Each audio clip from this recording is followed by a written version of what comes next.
Hi guys, நம்ம இன்றைக்கி என்ன பார்க்க போகிறோம்னா இறா தொக்கு தான். வாங்க எப்படி செய்யலாம் பார்க்கலாம்.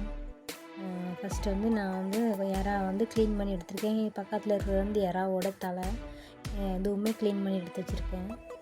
இப்போ இந்த இறா தலையை வந்து நம்ம வந்து நல்லா மிக்ஸியில் தனியாக எதுவுமே போடாமல் அப்படியே அரைச்சி எடுத்துக்கணும். சூப்பராக இருக்கும். அந்த மாதிரி செஞ்சு பாருங்கள். அப்புறம் வந்து நான் 2 தக்காளி, 2 வெங்காயம், 3 பச்சை மிளகாய், 2 ஸ்பூன் இஞ்சி பூண்டு பேஸ்ட் எடுத்துருக்கேன். அப்புறம் வந்து ஒரு பாத்திரத்தில் கொஞ்சமாக கடுகு போட்டுக்கோங்க.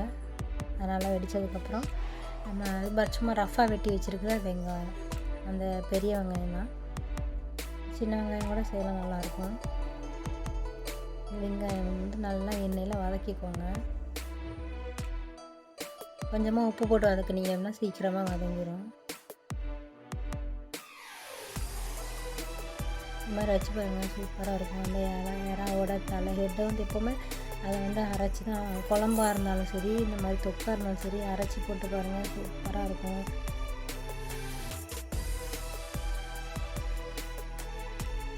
இப்போ வந்து நம்ம வந்து வெட்டி வச்சுருக்கிற பச்சை மிளகாவும் அந்த இஞ்சி பூண்டு பேஸ்ட்டும் போட்டு நல்லா மிக்ஸ் பண்ணிக்கோங்க.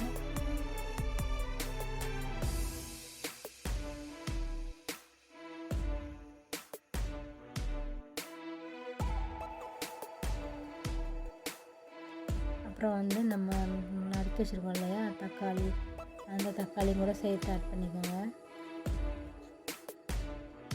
இதுவுமே கொஞ்சமாக லைட்டாக உப்பு ஆட் பண்ணிக்கோங்க.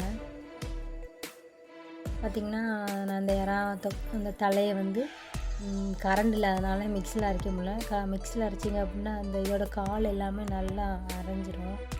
இப்போ வந்து இதில் அரைக்கிறதுனால எனக்கு கால் வந்து நல்லாவே அரைப்படலை. நீங்கள் மிக்சியில் அரைச்சி போடுங்க, சூப்பராக இருக்கும். அப்புறம் வந்து 1.5 ஸ்பூன் வீட்டு மல்லித்தூள், அதுக்கப்புறம் வந்து 1.5 ஸ்பூன் வத்தல் தூள், அதுக்கப்புறம் வந்து 1 ஸ்பூன் தனி மல்லிப்பொடி இருக்கு இல்லையா, அது இது எல்லாமே சேர்த்து நான் வந்து நல்லா மிக்ஸ் பண்ணிக்கிறேன்.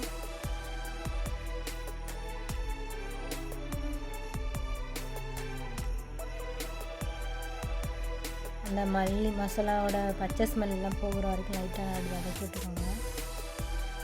அப்புறம் கொஞ்சம் மஞ்சள் தூள் ஆட் பண்ணிக்கோங்க. ஆல்ரெடி வீட்டு மல்லிப்பொடி அரைச்சோடனே அதில் வந்து மஞ்சள் தூள் இருக்கும், இருந்தாலும் நம்ம வந்து கொஞ்சம் ஆட் பண்ணிக்கலாம். இது கொஞ்சமாக தண்ணி தான் ஊற்றுறேன், கொஞ்சமாக தண்ணி ஊற்றி லைட்டாக அப்படி கிண்டி விட்டுருவாங்க.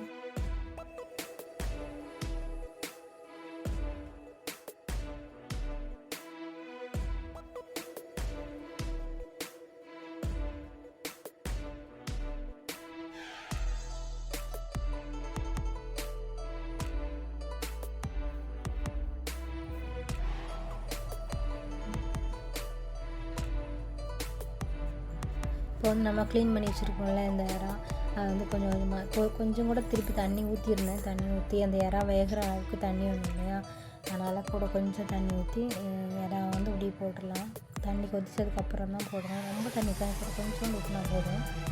விட்டு இந்த இறா எல்லாமே நல்லா தண்ணியில் வேகணும். அதனால தான் அப்படி எல்லாமே எடுத்து போட்டு நல்லா கிண்டி விடுங்க.